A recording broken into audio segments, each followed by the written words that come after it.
Alright fellas, what's going on? Denonu here, the man with black privilege. And we got ourselves a new Agents of S.H.I.E.L.D. episode. And a lot of things happened in this episode. This wasn't the most super duper exciting episode ever. However, they did have a lot of things happen. First part, you had Coulson team up with Talbot.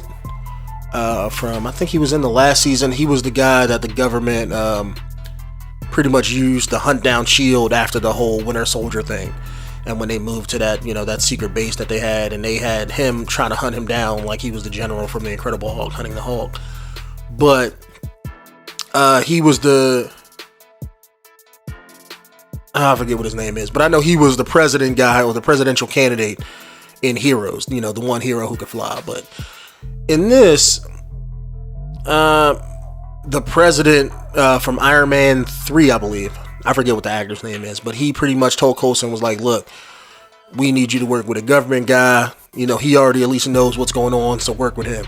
And he's kind of forcing Coulson to work with him, and he's forcing the government guy to work with Coulson when they don't want to work, with each other. I don't know why, they're reintroducing his character like that. It seems kind of redundant, I guess. Like, he's taking the place of the woman who was shot in Winter's, season. The one woman that Coulson was trying to hit on and stuff. He's taking her place, and from what I understand, at least to me, it doesn't make a whole lot of sense, like I said, why they're reintroducing his character, because unless they're planning to do something with him later on in the season, and maybe that's the case, it just doesn't seems like it's more of a hassle. Why have him when you don't need him, kind of sort of thing. But the main centerpiece around this episode is pretty much this council that countries are throwing to talk about Inhumans and how they're going to deal with them now that more of them are popping up like mutants in the population. And they don't understand what Inhumans are, so they're having this council trying to talk things out and figure out what they are, what they're going to do with them, things like that. And Coulson and Talbot are tasked with being like America's envoy to this council. So in doing so, Coulson and company, they're packing their gear and their guns and everything, and they're going to go over there. However, once they get on site, they're not allowed to use weapons. It's completely God. Every time you do a commentary, YouTube, people want to always hit you up. But anyway, sorry about that. But seeing that completely made me lose my train of thought. Alright, at this council, they get there, some stuff goes down, and also Talbot has, they brought back, what's his name, the Absorbing Man. They brought him back as, let's say, Talbot's bodyguard, since, he explained it, but since they're dealing with Inhumans, he wanted somebody that, that had powers to watch his back. And I think that was a pretty good idea. It did introduce a lot of animosity towards Coulson teams because he killed off a few of their team members when he first appeared in the show.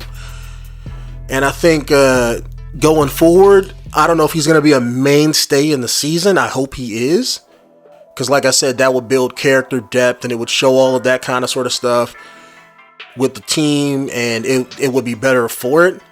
But given the fact that his powers and the CG and all that stuff, I don't see him being in every episode like that, because just to do the CG for his power set of his characters, it's not like, well, I guess I could say the same thing for the electricity guy, but electricity is easy to do. It's more like a particle effect, whereas that CG, they gotta map that over his face and go through all of that stuff. So pretty much his power set costs a whole lot more CG wise than electricity or than Daisy's powers were just making things shake, because they don't even need CG for that. But I hope he stays in it episode per episode, even though I don't see that happening.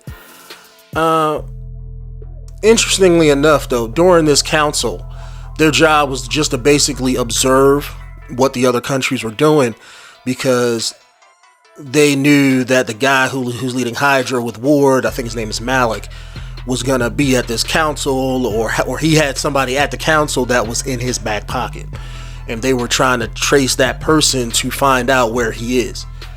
So they get there, Coulson and Talbot is trying to figure out who is working for, which one of these diplomats is working for Malik, while Coulson's team is searching their rooms and things like that.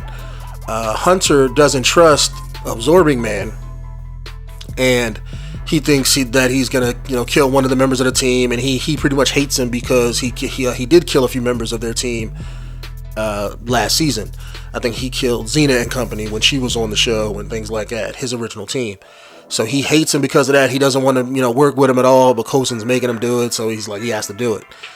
And while he was searching one of his rooms, he left because he saw Absorbing Man leave, and he thought he was just running off to, or he thought he was working with Hydra, so he thought he was like leaving the team, hanging him out to dry. So he followed him and ended up finding something else, which turned out to be Talbot's son. He was an Inhuman that they had in one of those ISO cube things that one of the other diplomats had. I don't remember which one. But turns out later on, while they're having the discussions about the Inhumans, Coulson is saying, look, we shouldn't call them aliens, they're just humans. Yeah, they're bad ones, but they're also good ones, things like that. They're just like people. And all the diplomats are saying, no, look, they keep wanting to call them aliens and trying to separate them from humanity when they're really not. And while in doing this, Talbot turns around, instead of being on Coulson's side like he was supposed to, you find out that he was working with Malik because that ISO cube had his son in it, and that was Malik pretty much kidnapped him and forced Talbot to work with him to side against Coulson to get this diplomatic council on Malik's side versus Coulson and all of that stuff. So basically, they got I think it was the Russian government to stake a claim saying all the Inhumans, and he's like, yeah, if they want, we can create a sovereign nation in our borders that they can live in and just do whatever they want, if that's what they want. If they don't want to live in the rest of the world, we can group them all together in one place. Now, if anybody who knows, whenever that happens, and I think they even mentioned it in the show, that whenever you group an entirely race in one spot, that just makes them easier to wipe them out, because they can't scatter to the wind. They're all in one location. So Malik usurped control of this council to get that idea to be passed, so that he could have all the Inhumans in one place when they go, and I guess maybe they want to kidnap him for something, because Malik and Ward, or whatever this entity inside Ward is, they want to get an army of Inhumans for some reason. They haven't said what that reason is yet. And they want all the Inhumans in one place, so I guess they don't have to scour the world looking for people.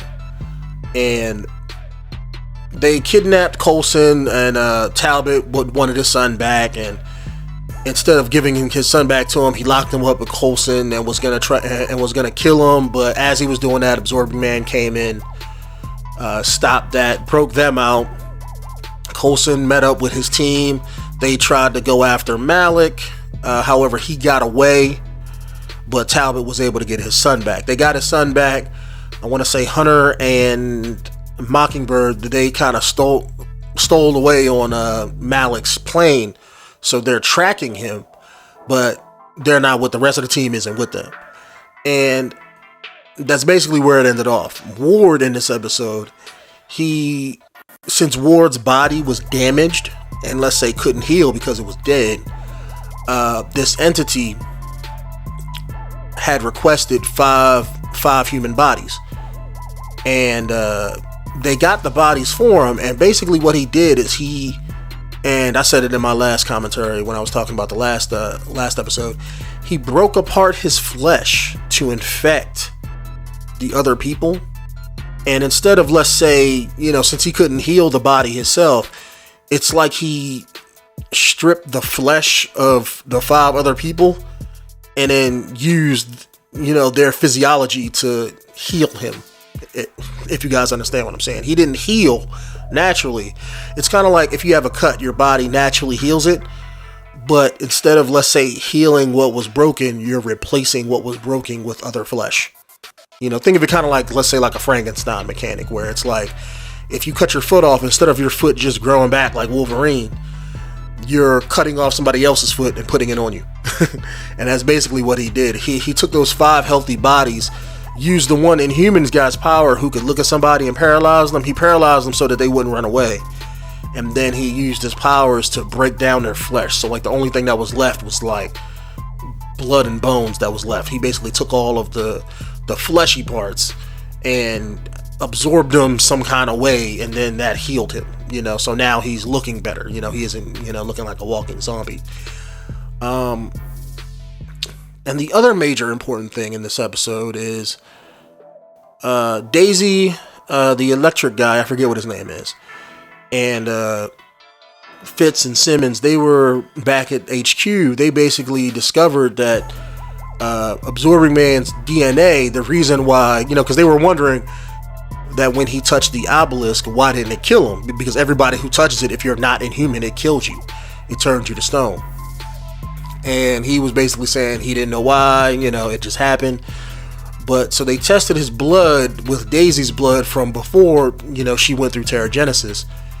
And they basically found out that his blood reversed the Inhuman change, so to speak. So they, you know, they didn't outright say it was a cure, but they said it could be used to develop a cure in the future, you know. And the electricity guy was like, hey, look, this is a good thing. People, you know, because Inhumans, not every Inhuman wants to, let's say not every power is good, so to speak. Meaning that, yeah, you're forced to go through this change, but you may not like the powers you end up with. It could be a terrible burden on you. You know, think of like Bruce Banner and the Incredible Hulk versus, let's say, like Captain America, where you just have regular powers that you can use anytime you want. You may not have the control on them. You may walk around and be in constant pain for the rest of your life if that's just the way it is. And in his mind, he was thinking like, okay, well, those people might want to be cured. Whereas Daisy was saying, no, it's a part of who you are. It's being all this, you know, you shouldn't have to cure part of yourself. And it's kind of reminded me of the cure that they had in X-Men in the comic books, and in the movie, because that stems from that storyline. But basically, it's like the cure for mutancy. And, you know, Daisy's like, well, if other people, if they have the cure, then they're just going to become, let's say, racist bigots that's just going to force the cure on people when they shouldn't be forced. It shouldn't be that way. But I can understand both arguments of it, but if it were me, I'd have to agree with the electricity guy. Like, if I want powers, that's fine, then let me do it. But if I don't like those powers at the end of the day, I would also want a cure to take them away. You know, it is what it is. That's just how I see it. But I can understand where Daisy's coming from. I mean, it's a slippery slope when you're dealing with racists and people and things like that. And just like in the X-Men comic books, when that cure was developed, yeah, guess what? They started using it as a weapon and taking away mutants' powers and things like that. So this episode had a lot of meat on its bones as far as characters and story elements. And I know in the last episode commentary that I put up a couple hours ago, I was pretty much saying that I didn't like how the series came out. I thought it was a slow burn. Whereas in this seems to be, you didn't have a lot of action in it, but you had a lot of story elements and dialogue that further, or I should say that's going to further the story in the next few episodes, and maybe even for the rest of the season. I'm really interested, just like I said in the last commentary, I'm really interested in seeing Ward's whole thing and finding out what this entity is and all of that. I wish they would give him a name, because if they give him a name, then I could just go and read up in the comic books and find out who or what he is. But right now, I'm not that familiar with the Inhuman stuff, so I really can't tell you if he's a member of the comics or not. But those are just my thoughts on everything and of this episode, and, you know, thoughts upon, you know, the season so far going forward. But if you do like these, I'm going to try to keep up this format just like I did with Flash and Legends of Tomorrow. I'm going to try to do this every week when the episodes come out. I'm going to do my best not to be late like I did with the last episode. But please be on the lookout for more. My name is Denonu, the man with black privilege. And I'll see you guys next week. Peace out.